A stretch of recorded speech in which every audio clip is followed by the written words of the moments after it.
First of all, Orest, welcome to Zagreb. It's great to have you here. Absolutely, thank you. September the 14th, 2022. It's been an amazing week back home. Tell us quickly what's happened back home in the last few days. Well, I'm from Ukraine, from Lviv, and as you guys know, there is the war, like the largest military conflict happening since World War II. So basically, there have been some serious counteroffensives by Ukrainian army, and in last week, Ukrainians were able to regain more land than the Russians actually occupied during the last 5 months altogether. So that's a big milestone for us. It was a big step toward victory, and we are looking forward to push further. Okay. So the last 6 months have been terrible for your country. Tell us a little bit about you before 6 months, and what you've been doing since.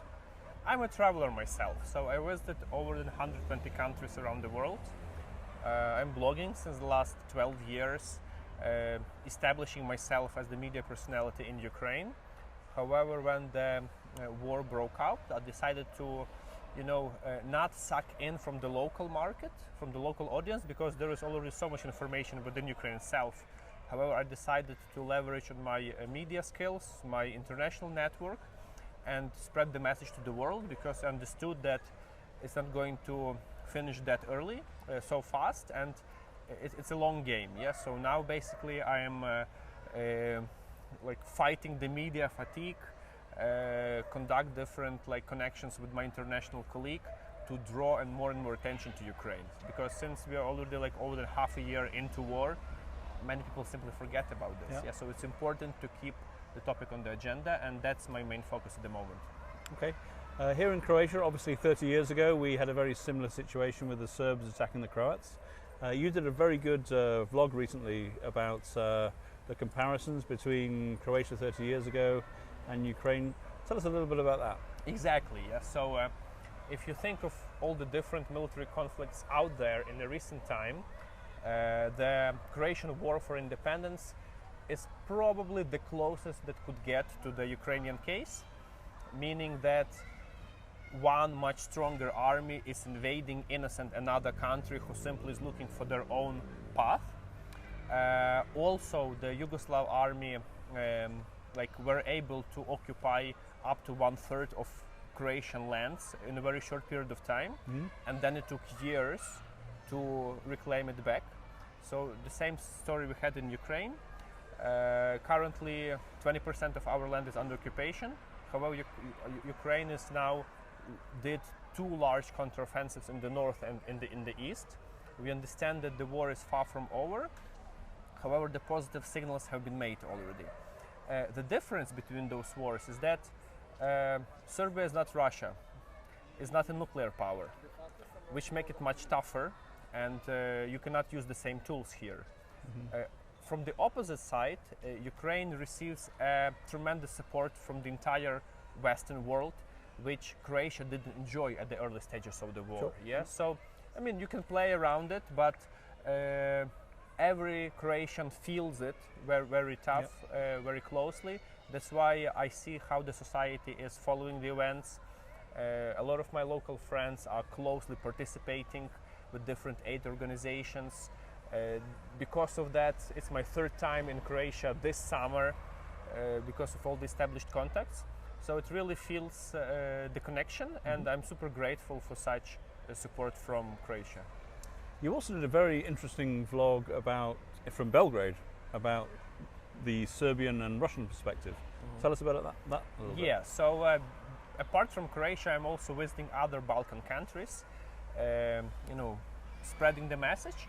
And on the way from Bulgaria to Croatia, I stopped over in Serbia for a couple of days, especially in Belgrade, kind of just to feel the local atmosphere, to understand local points of view. And Serbia is the only European country that didn't join anti-Russian sanctions, making it a pro-Russian country. Yeah? However, once I was there, I digged a little bit down into the history. I spoke with the local people, and I understood why is that happened. So everything can be explained. Yeah. So basically, the establishment of modern Serbia became possible because of Russian support in the late 18th, 19th century, when Serbia got independence from Ottoman Empire. Then they shared the Orthodox faith and so on, right? Serbia also has this local imperium ambition around the Balkans, yeah? It receives support and aid from Russia on diplomatic and political level. So basically, I understand their position, yes? They told Russia never made anything bad to us, that's why we support, yeah? But still, they told me, like, I don't understand, guys, why are you fighting? You should be friends, you're all Slavs and so on, like the Slavic Brotherhood. So their position is not like anti-Ukrainian and not even like super pro-Russian, but rather anti-NATO. Because they have this scar from the bombings in the late 90s. 1999, yeah. And you know, here you have just simply like the rule that friend of my friend is my friend, but the friend of my enemy is my enemy. And in this situation, they're like more leaning on the Russian side than Ukrainian. Okay. So, how old are you? I am 34. Okay, so some people would expect a 34-year-old Ukrainian male to be on the front fighting.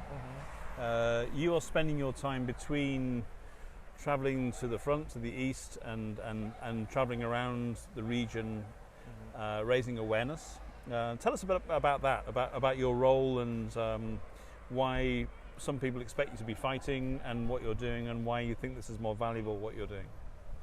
Most people don't understand the modern warfare. It's not Napoleonic times when people were digging in trenches or like going wall against the wall and so on. This is the war when there are so many different parallel combats happening, yeah? And infantry combat is just one of them. Then you have the artillery, then you have the cyberspace, you have the media, you have culture, economy, logistics, volunteer, humanitarian stuff, and so much more. So for every soldier who is actively participating in the combat, there should be at least 15 civilians who are keeping the country and the economy going, yeah?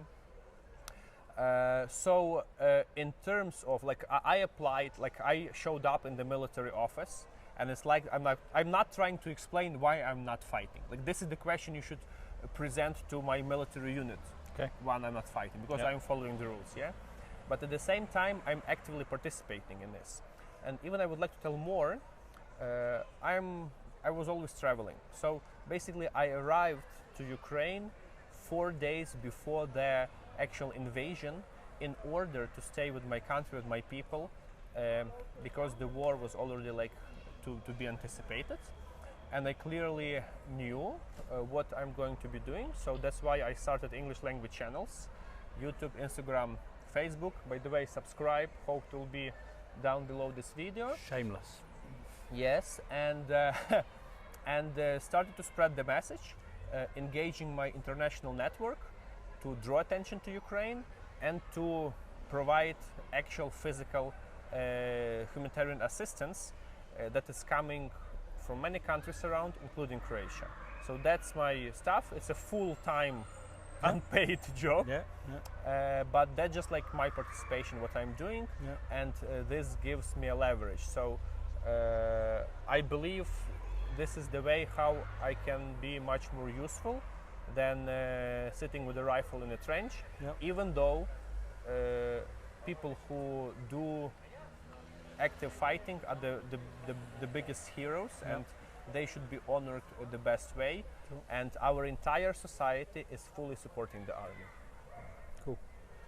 And like, we're 6 months in, winter's coming, people in the West are getting a little bit tired of things, prices are going up, they're wondering about gas.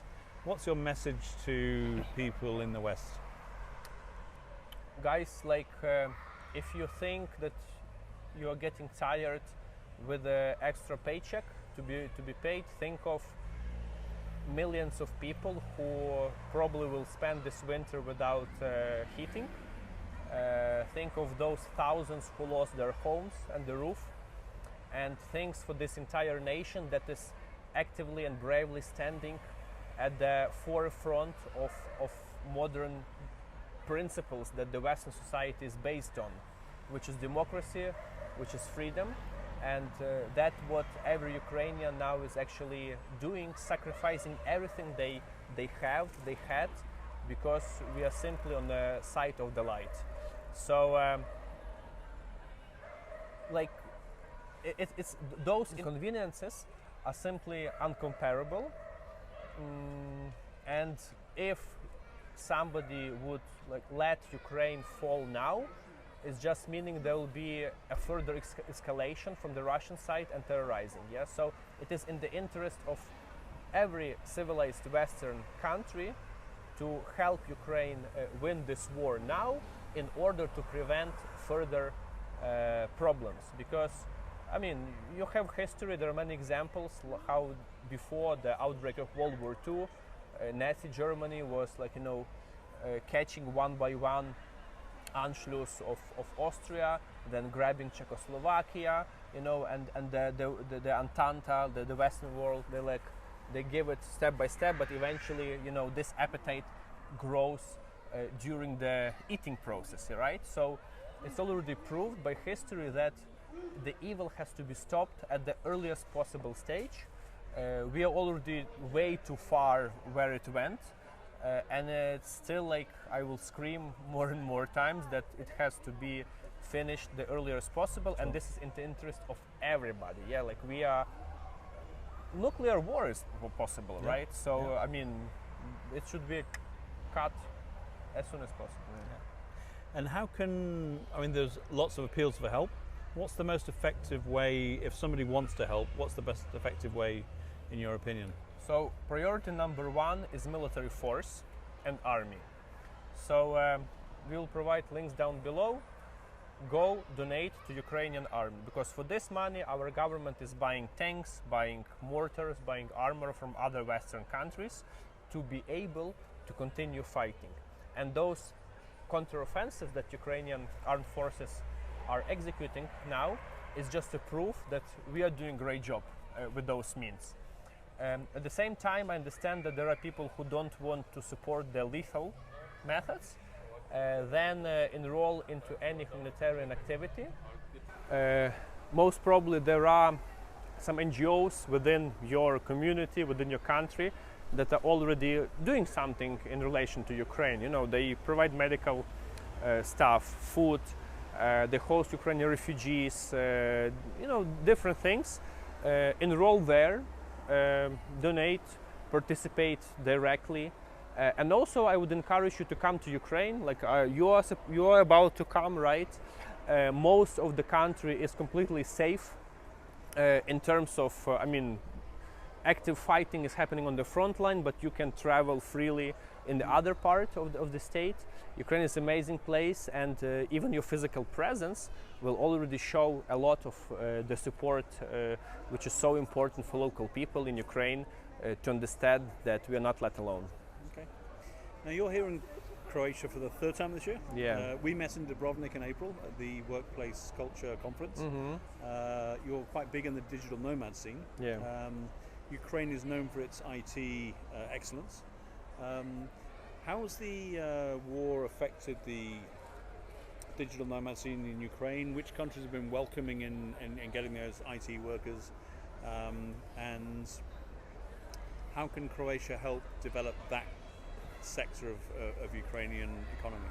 So, IT is a geography-independent activity. So basically, Kharkiv is a big city. There are a few tens of thousands IT workers. Many companies simply moved their offices to the west of Ukraine. Some of them moved abroad, which is a technical question. Yeah, it's not a hard thing to do, and they could continue operate without any interruptions. So that's absolutely fine. And actually, IT sector is one of the biggest import cash economies we have in Ukraine. So they IT people, they are the ones who contribute probably the most to army and local economy. Mm-hmm. In Croatia, well, Croatia has a very progressive institution of digital nomad visa, and I believe Ukraine will learn a lot from this. Obviously now we understand not many people are considering moving to Ukraine to stay, because you know, it's why would you go to the country which is at war? But at the same time, there are so many transformations happening in our society, in our economy, in our legislation system, that Ukraine will become the new El Dorado, I believe. So guys, stay tuned, don't miss your chance. As soon as the war will be over, Ukraine is going to be the new big thing of the 21st century, I'm sure. And many fortunes will be made, and many success stories will be heard of from Ukraine. So you're welcome. And finally, you're in Zagreb. But your wife is also here, and she's here for artistic reasons. And tell us about that. Tomorrow's a big night. Yeah, so my wife is art curator. She's actively involved into cultural diplomacy, which means she's cooperating with other cultural institutions all around the world, you know, to make some common ventures, some like events. You know, like with the art you can express a lot of things in a very effective and engaging way. So basically they are participating in the Art Zagreb Festival. 5 different artists are represented with 10 different works in Ukraine, and all of those works have been made during the active war. So this is like the way how artists can express their feelings from the like war perspective. Yeah, and I'm sure this will be eye-opening for many people. So if we are able to upload this video during the Art Zagreb, which is happening in the following days, you guys are welcome. This will be happening in the Academy of Fine Arts here in Zagreb. Wonderful. Okay, well, thank you for your time. Thank you too. Slava Ukrainu. Heroям слава!